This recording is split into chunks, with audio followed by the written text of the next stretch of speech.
Здравейте, приятели на класическото бръснене! Май мина време от последната ни среща. Подканиха ме да направя ново видео. Затова ето един подарък за хурката.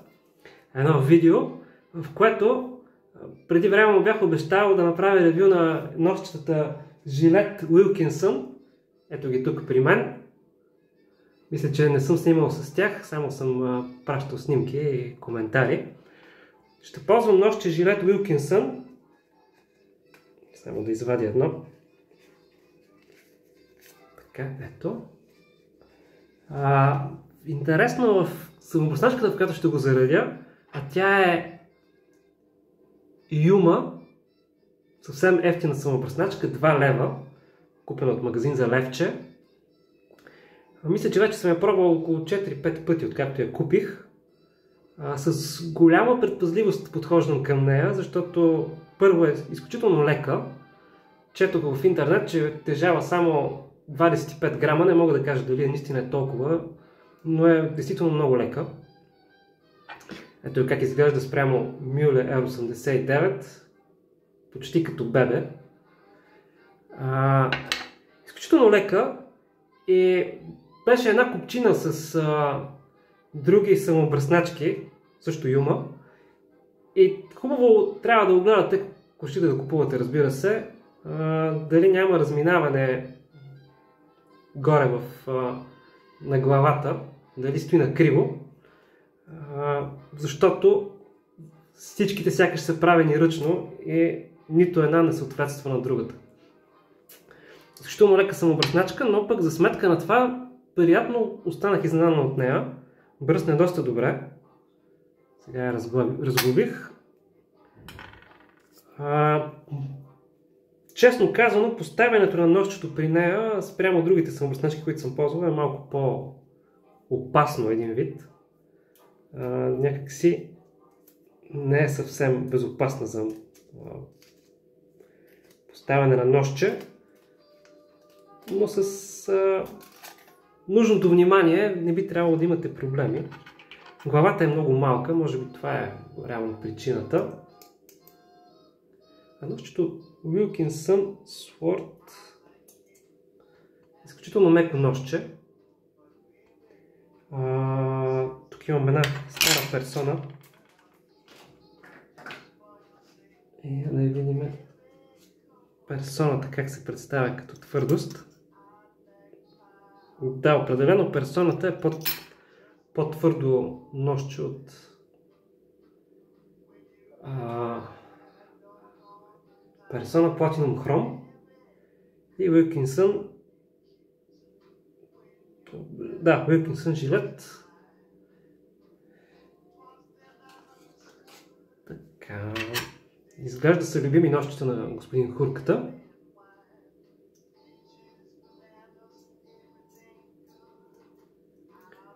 Ето как монтажът е малко така предизвикателен.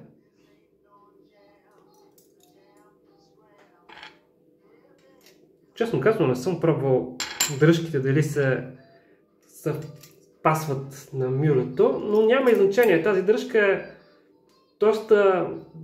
с доста добър хват. Грапава е, има релеф. Не се хлъзга ръката. Стабилна е. Единственото, което може в началото да ви се стори странно, е нейната изключително лекота. Наистина, сякаш държите перце. Така, заредихме носчето. Четката, която ще ползвам днес, е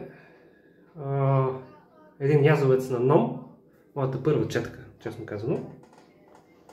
Ще натисна леко с вода. Кремът, забелязах тези дни, че до сега не съм снимал с него. Е доста популярен и е любим на Васеца, админът в групата. Кремът е Nivea Sensitive. От 4-5 лева струва. Общо взето, бръсненето би трябвало да излиза доста бюджетно от тези продукти, които съм избрал. Aftershave днес съм заложил на нещо който по-трудно може да се намери. Това е Еюп Сабри Тунчер Гардения. Лично за мен много готин аромат, доста траен. И така нещо друго остана ли? Май няма, освен да подготвя брадата.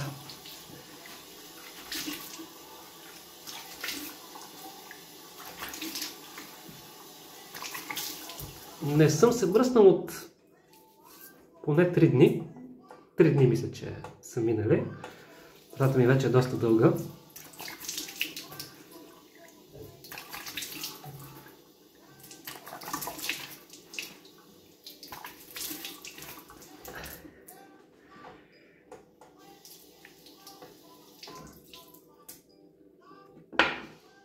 Все пак се изкушавам да видя дали дръжката на мюлето ще стане с чисто любопитство. С тази глава.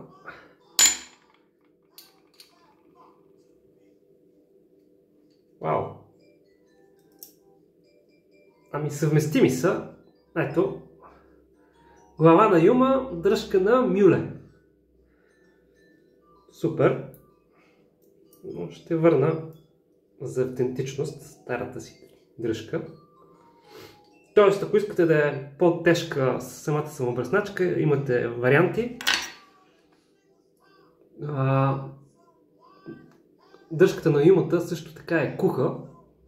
Евентуално, ако решите, може да я натъпчете с нещо за тежест. Но не мисля, че е необходимо чак толкова. Ето я. Как го прави Бачи? Ето така. Добре. Оглеждайте хубаво самобръсначките пак още веднъж, ако тръгнете да купувате, защото всяка една си е индивидуална, сякаш са ръчна изработка, което дълбоко ме съмнява предвид цената им. Честно казвам, не знам къде се произвеждат, само за грамажа, но и за него не съм сигурен, наистина нали са 25 или повече, но е лека, много лека.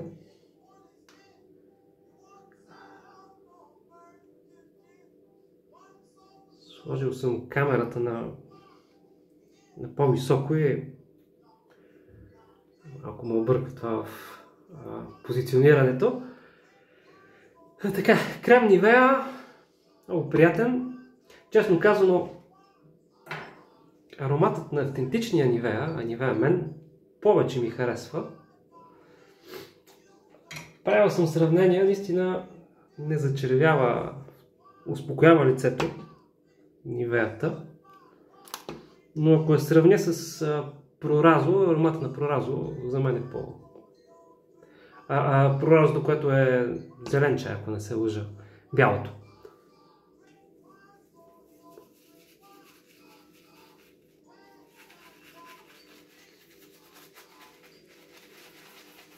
Но предимството на Нивеа е нейната достъпност. Може да я купите в почти всеки магазин.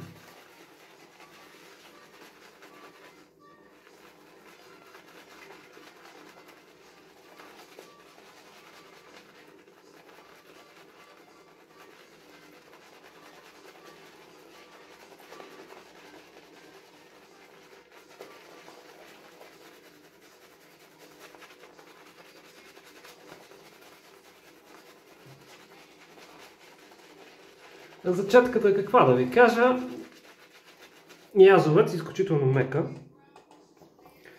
Лично аз съм привърженик на свинските четки, но е хубаво да имате от всяка по една и да разнообразявате, разбира се.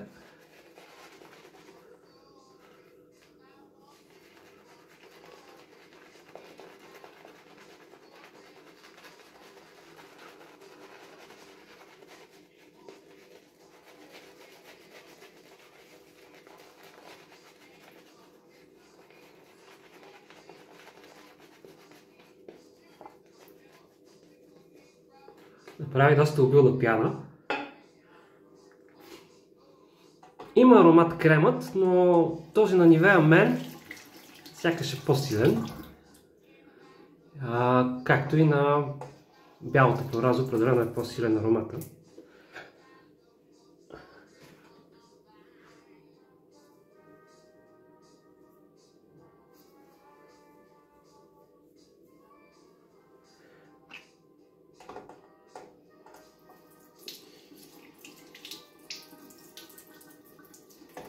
Мисля, че това ще ми е, може би, пето-шесто бръснане с тази самобръсначка. Сега ще подхождам с голямо внимание към нея и предпазливост.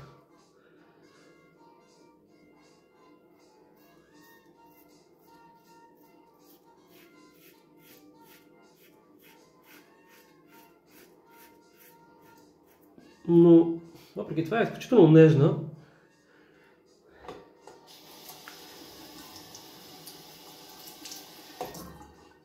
Още веднъж, ако се вижда хубаво.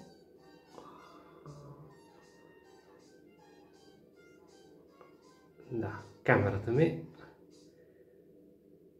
не успява да фокусира така както тази на Бачи.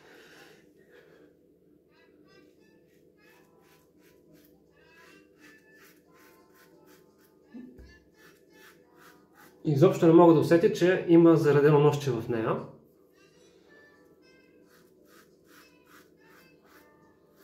Тези дни си правих експеримент с юмата и, разбира се, различни ножчета.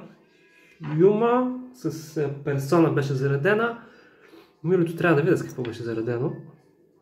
Да, с едни ножчета Supermax, които са изключително меки ножчета. Направиха ми много добро впечатление на първите 2-3 бръснения, но после започнаха да скубят.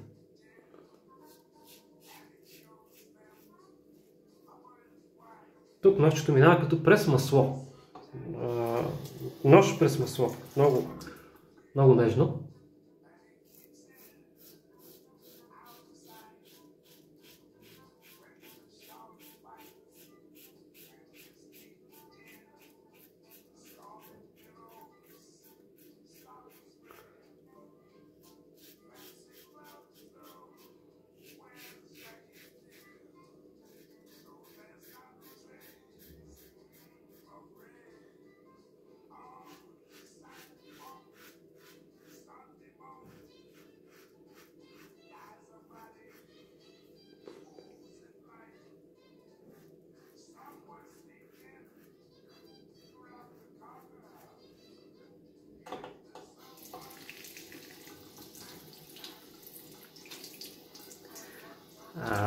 В сеца има любима комбинация от Nivea Sensitive,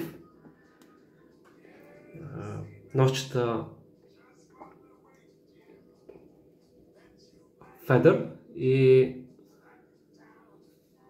самобръсначка Мюле R41, отворения гребен. Мисля, че това му е топ комбинацията. Вече за Aftershave не мога да ви кажа кое предпочита, може би Snakebite или нещо от сорта.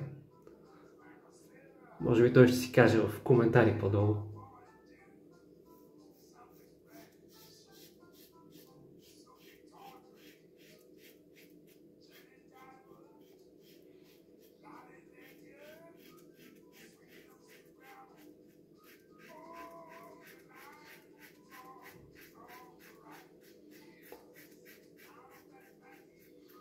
Определено самобръсначката си заслужава.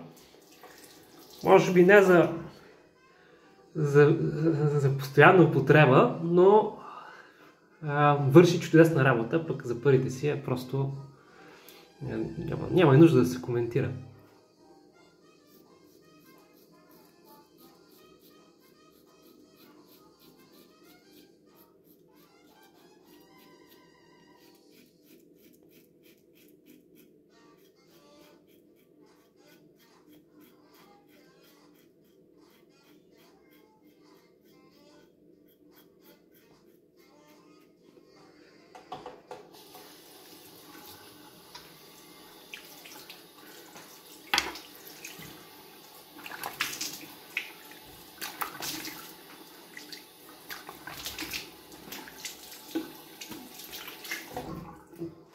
Не ползвам за първи път нощчето Wilkinson Sword, не съм ползвал от месеци. Но изключително приятно нощче, въобще не се усеща.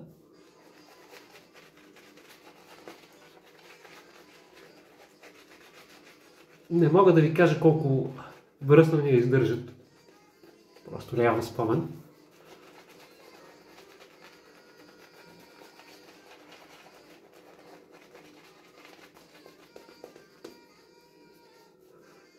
Определено няма нищо общо с нощчетата King C жилет или жилет Platinum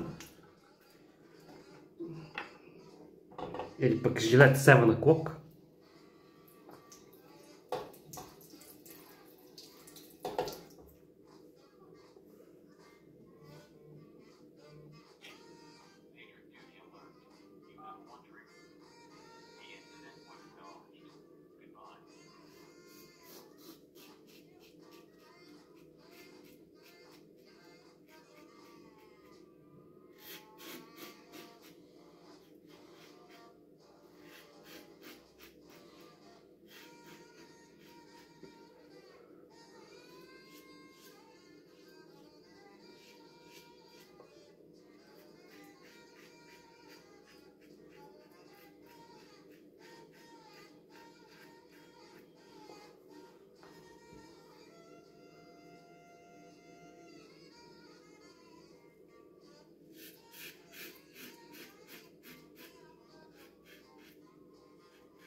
Самобръсначката е много подходяща за абсолютно начинаещи.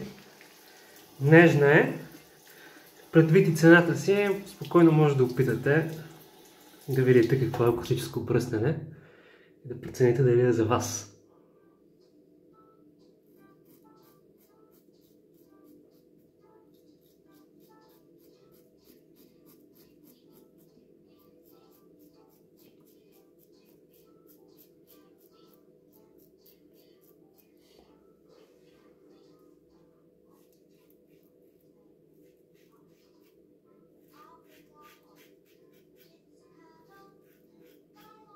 Може би аз съм свикнал с далеч по-тежки самобръсначки, но тази ми се струва леко странна в ръката, сякаш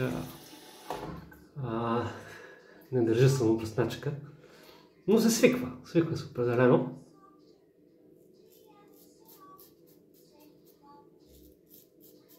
Вече го няма това вълнение, което беше в първите 2-3 ползвания.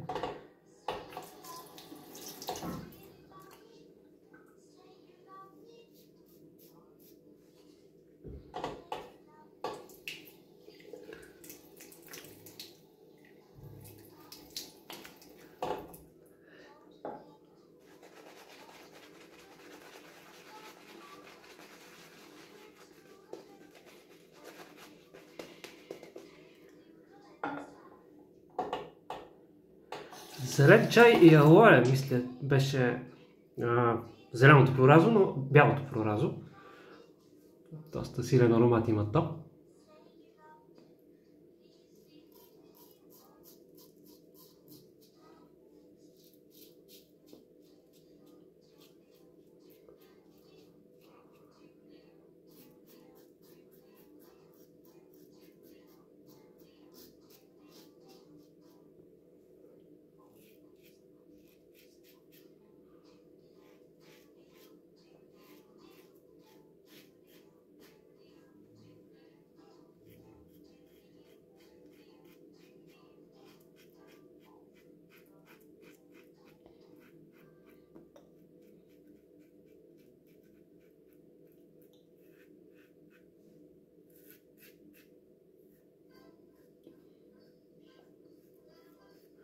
Мисля, че така е добре. Самите нощчета Wilkinson жилет, те са ми подарък от Васеца. Честно казвам, не знам дали се намират лесно по онлайн магазините. Така не мога да засетя да съм ги засичал някъде.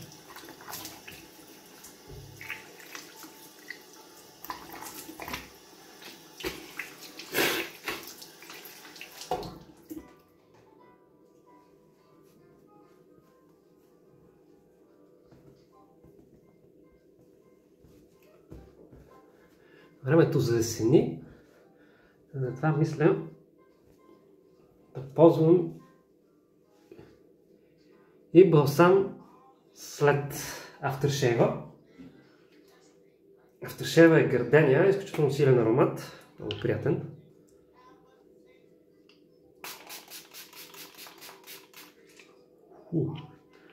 И щипе. Така... Някъде пише, че 70 градуса, ако не се лъжа, но може и да е било за този, който е лимоновия аромат. Да, пише само алкохол. Не мога да ви кажа колко градуса е.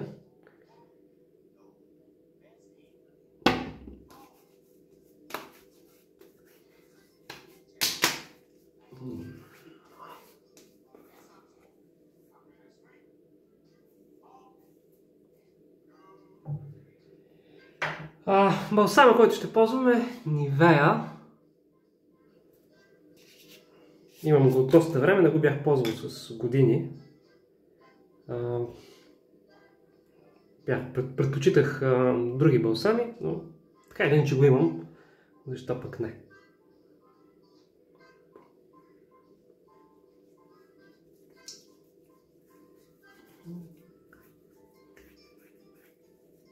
Чудно се получи.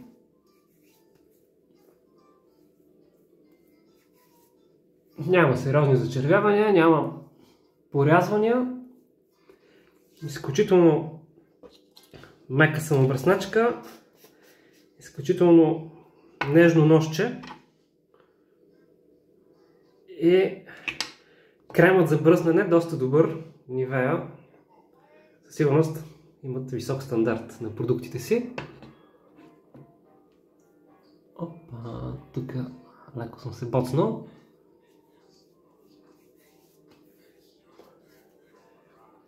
Със сигурност препоръчвам да пробвате самобръсначката, най-малкото за опита. Нищо не пречи. Ножчетата, ако може да си ги намерите. Ето, още веднъж как изглеждат жилето Wilkinson. Кутийка от 10 плюс 1 подарък. И това е. Изключително доволен съм и от ножчето, и от самобръсначката, от кремът, от афтершейва. Едно много готино бръснене, много ароматно в момента и се чувствам супер.